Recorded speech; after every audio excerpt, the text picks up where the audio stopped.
If always come here and we pray and we speak and we finish up and you go,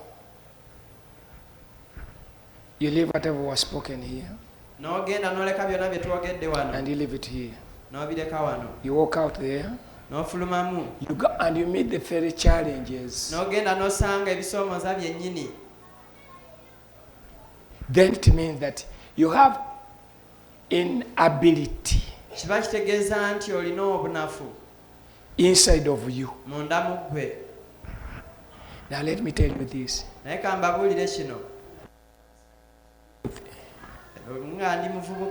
A single youth.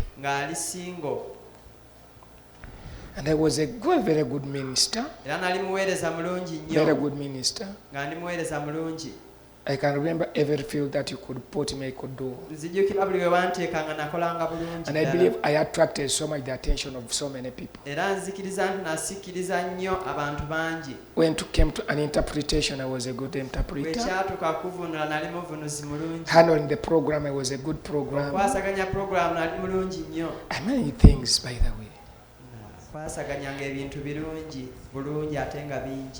But at home, I was living with the people in my house. What I was in the church, it wasn't that I was at home.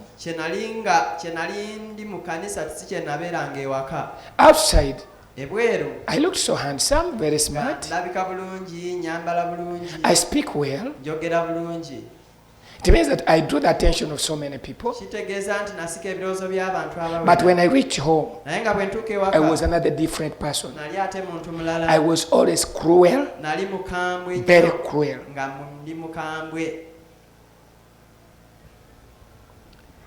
Now, this kind of life here began bearing its due consequences. The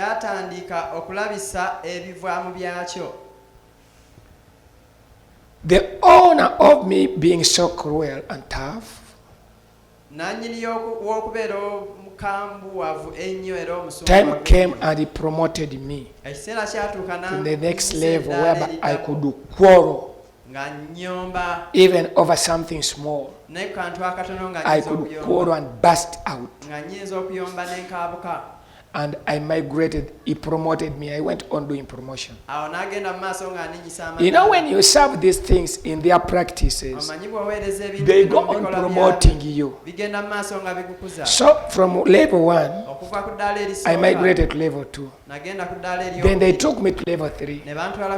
And I said, these people here were disturbing me always. At home, I'm going now to get a knife. I will just stab one.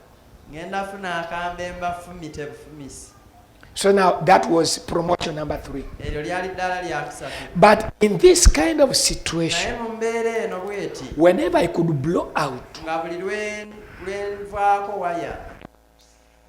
signs was by my face. You could see these veins here, they could get out. Meaning red lights now.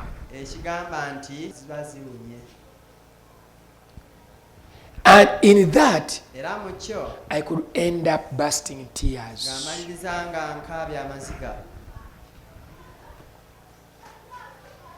So what woke me out one day, when I came to that situation, the state that I'm now going to pick a knife and just pierce. And yet I had the right to chase them away. From home I tell them, go away, this is my house, you go. But I'm not chasing them away. But now I'm being given the knowledge to do harm. One day, Sundays this, I finished service. After Sunday service, then I began moving. Then I was moving. One mind that dropped me was sorrow to myself. that I'm going home, I'm going here to quarrel.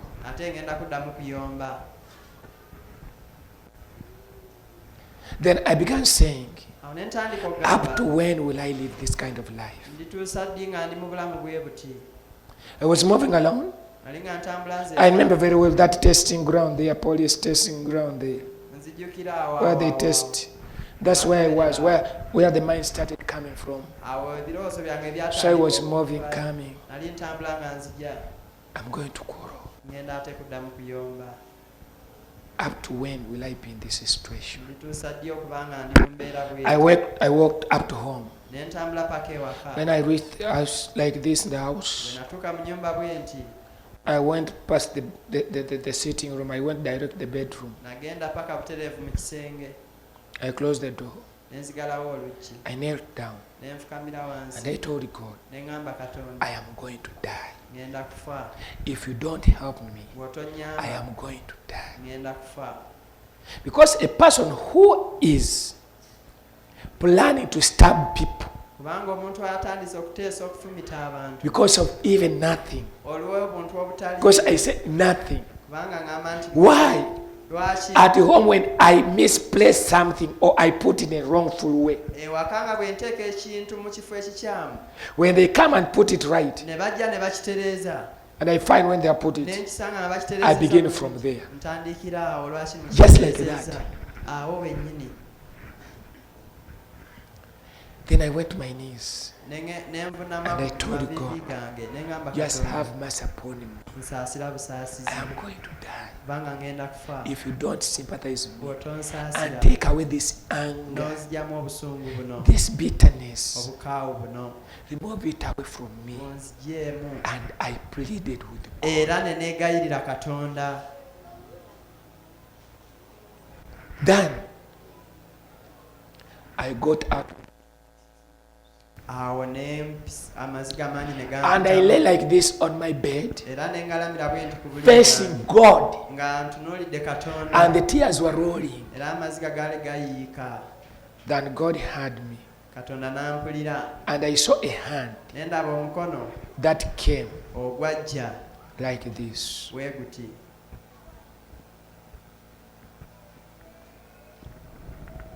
And by the time it went off, there was a reptile that was here. And I saw him take it out.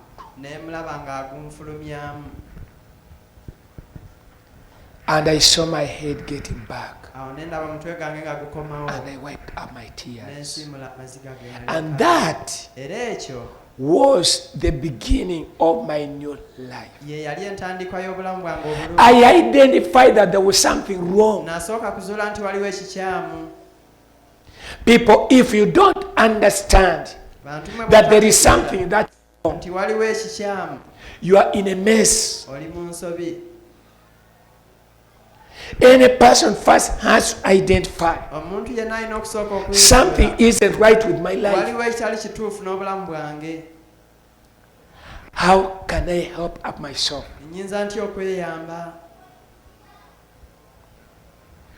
Correction for the better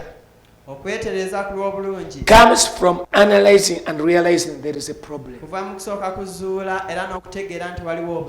It's when you can pick up and you get back to that. You will never come to better life. You will never fix up yourself.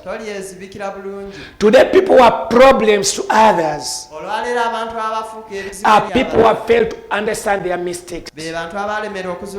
Now when others come to address their mistakes to fix them, they are turned against them and they want to tear them off because they failed to fix up themselves.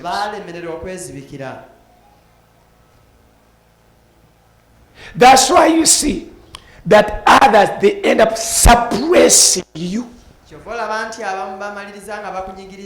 They put a lot of force to suppress this, so that this thing can be split out, so that you get to be a better person. But the right person is one who gets to examine he or herself first and struggles out with something. Having the ability to know how they enter your life with their arrows would be one of the key points that you would be having.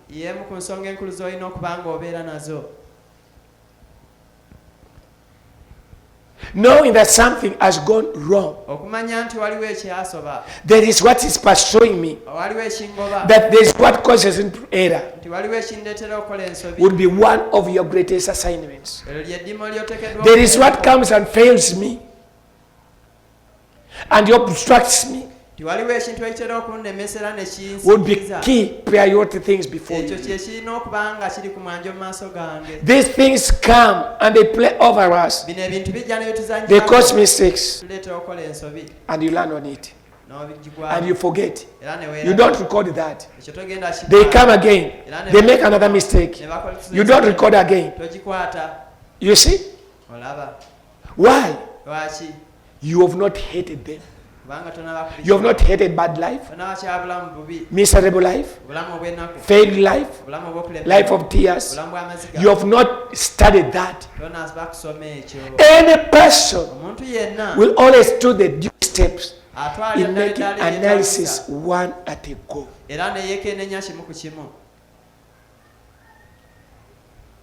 One at a go. This is how they come and invade me and they mess me up. Do they see? Where do they come from? Here when they are speaking over you. Others, they do it deliberately because they know that you are weak.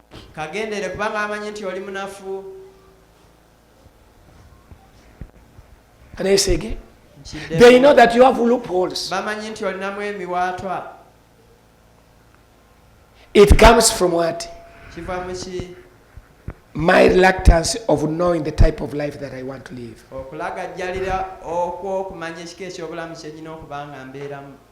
The type of person whom I have to be.